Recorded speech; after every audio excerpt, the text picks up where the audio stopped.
time to look at this list because Puerto Rico just went into default. So we turned to Moody's Investor Services and looked at countries that had extremely poor risk of going into default.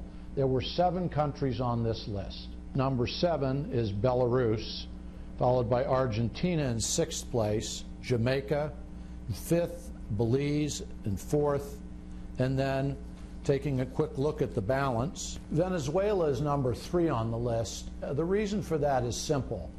The huge majority of Venezuela's exports are oil. As the price of crude drops sharply from almost $100 a year ago to closer to 45 now, the amount that Venezuela brings into its national treasury has collapsed. Not a shock to anybody, number 2 is Greece. Greece's GDP has now gone down for 3 years in a row. It has been negotiating furiously with the European Union and IMF for restructuring its debt. And in that restructuring, its creditors have asked for it to take on more austerity. In theory, austerity ruins the economy, so this becomes a vicious circle. Number 1 on the list is Ukraine.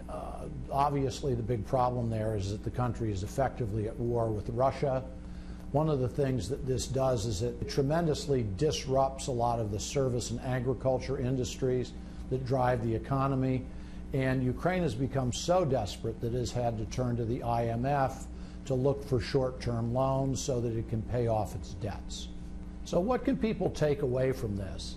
These countries have 2 things in common. The first is that they've taken over a lot of debt, not just over the last 2 or 3 years, but over extended periods of time. The other one is that most of them have economies which are moving towards ruin or are already there. And that means their ability to pay back debt is very, very low.